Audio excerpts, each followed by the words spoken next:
morning. He's been talking about a possible deal with China. This story is moving very fast. Let's get more with our North America editor, Sarah Smith. Sarah, you're at the White House. What more can you tell us about what he's been saying? Yeah, Donald Trump's in the Oval Office at the moment with his Treasury Secretary, Scott Bessent, and he was asked if he agreed with him that these tariffs on China were ultimately unsustainable and that they would have to do a deal. And he indicated that was what they want to do. We're doing fine with China, he said. Have a listen to Donald Trump in his own words. I'm not going to say, oh, I'm going to play hardball with China. I'm going to play hardball with you, President Xi. No. We're going to be very nice. They're going to be very nice. And we'll see what happens. But ultimately, they have to make a deal because otherwise they're not going to be able to. You need a D, bro. You need a D, not China. But they have Idiot. to, and other countries have to make a deal. Now, that's really interesting because it's not always been clear that Donald Trump did want to do a deal with China. Often it sounds as though he wants to box China out of the American economy. But they are eager to do deals with a lot of other countries around the world. He delayed a lot of the tariffs for 90 days, and then he said they had 90 days to make 90 deals around the world. So the UK are involved in that, and they're talking from countries from the EU to Japan to India, hoping to try and get some kind of trade deals announced soon, which will, of course, decrease the amount of tariffs that could be levied against these countries. Well, we've watched this with interest. Sarah, outside the White House, thank you very much. Complete stop of China-US trade, both ways. No goods exported from the United States to China, and complete stop of everything made in China to the United States. This is decoupling. If the United States wants to really welcome this, China will reciprocate, and causing the breakup of China-US relations. Whether this will evolve from peace to war, well, let's all be prepared. In essence, what China now declares is that it is prepared to fight to the end.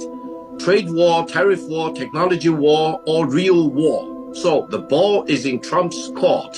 You decide, and I will reciprocate. I will never succumb to the US pressure. And this is the moment of truth. China wants to defend free trade. The United States wants to destroy free trade. Right. The rest of the world is watching, and there will be a choice by the end of the day.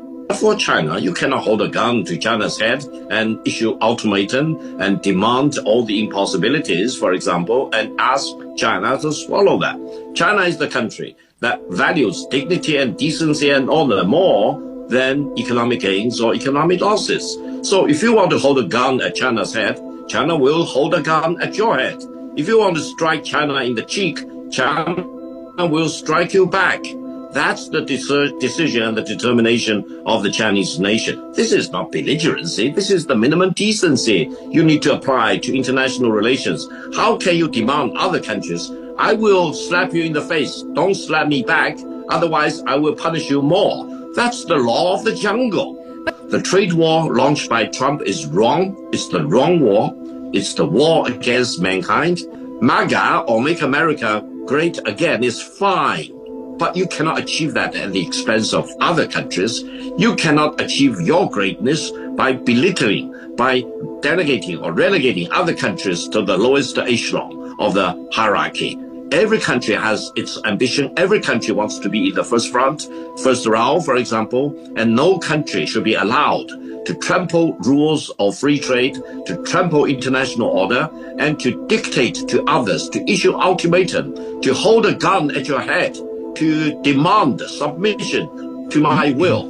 This is the law of the jungle, and China will never have a part of that, and China will fight to death to oppose that. China is making sure that the American gets the message. If you want to impose war on China, you get war. If you want to destroy China, you get destroyed. If you want to bomb China out with nuclear weapons, you will be wiped out with nuclear weapons. That's the mutually assured destruction theory, mad theory, that everyone in Pentagon, everyone in Washington, D.C. should fully know about.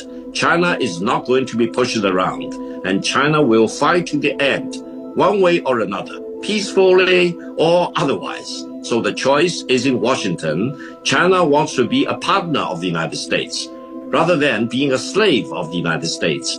China will fight to the end, as the government has declared, and China has now imposed the retaliatory tariff up to 125% against all U.S. exports to China. Now, if things are not handled well, this means